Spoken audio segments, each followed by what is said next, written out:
My name is Jordan Belfort.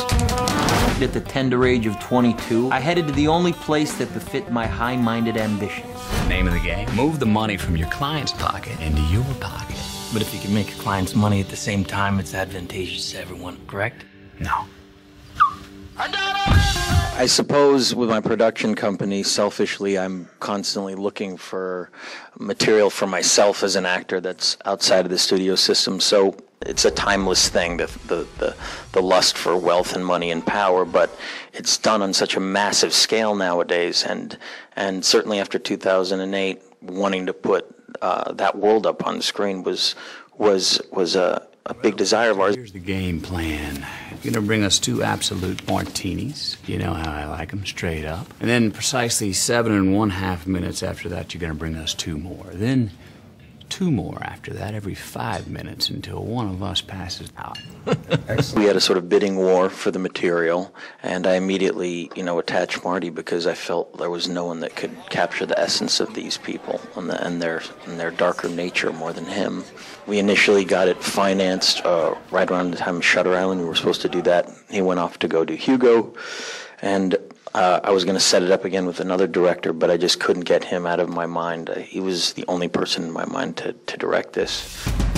Marty wanted to make this an American epic about greed, and it was a real reaction to what happened in 2008. It was, for both of us, we wanted to put this culture up on screen and in a very honest way. I think some people have had a reaction to the humor in the film because essentially, they think that we're glorifying this world. But, he said, quite recently, he said, look, why should I be polite in my filmmaking when these people were so impolite? Why should I not be crude in my filmmaking if they were so crude and twisted? And so the comedy came from we didn't intend for this to be comedic. It came from the sheer audacity and absurdity of their life. Well, we don't work for you, man. Shh. Sweetheart, you have my money taped to your boobs. Okay, technically you do work for me. There's also been some reactions to, why don't we cut away to the victims, and show the ramifications of their actions. And he said, look, I'm not here to make a didactic movie. I want to make a film that is reflective of who these people are. I don't, he has his own, moral compass and feeling about who these people are. He doesn't agree with this activity, obviously, and it is a cautionary tale, but he doesn't want to spoon feed to an audience what he feels is obvious. Like, obviously, this is a very corrupt part of our culture and is a very destructive one, and that's what he wanted to capture.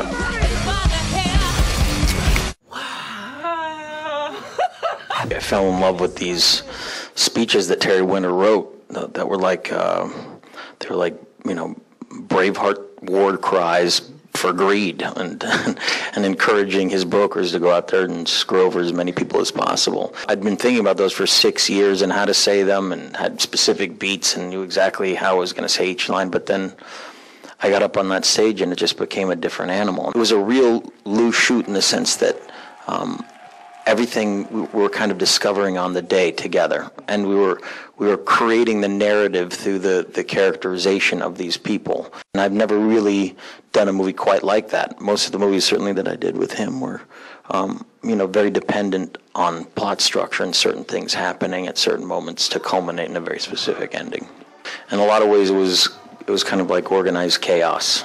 He knew exactly what he was doing. He wanted us to be incredibly narcissistic on set, to, not have really no moral compass and give in to every, possible temptation. And so it became kind of like this gigantic, Hieronymus Bosch painting. It was like a gigantic, sequence from the Roman Empire or something like that. And it was like that every day on set, and he encouraged us to really go for it.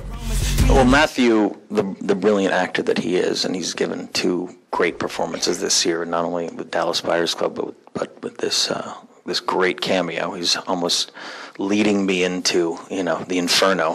He's like Beelzebub or something, and giving me the tools for my debauchery. And he came in and he said, look, I have some ideas, and he just kind of spouted out this terrific monologue in the trailer with Marty and I, and we were like, absolutely, just do that.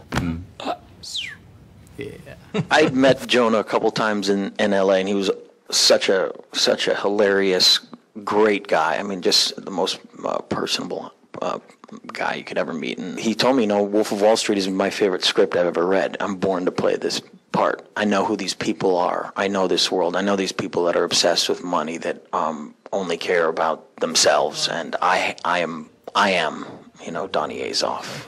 I'm trying to put it together. Nice car. We live in the same building. I'm not understand how much money you make. That's what Marty kind of looks for, is that enthusiasm and that passion. And he hired him on the spot. Sides? $26,000 worth of sides? What are these sides? They cure cancer? The sides did cure cancer. That's the problem. That's why they were expensive. Shut up. I'm serious. I've done a lot of a lot of period pieces. I'm always trying to learn as much as I can as an actor and be a better actor every time. So this was a unique experience for me because it was contemporary. I got to put a lot of, my own colloquialisms into it, the hip hop moves and all that, and then the cussing. It was of my generation. So I felt a different sort of attachment to it.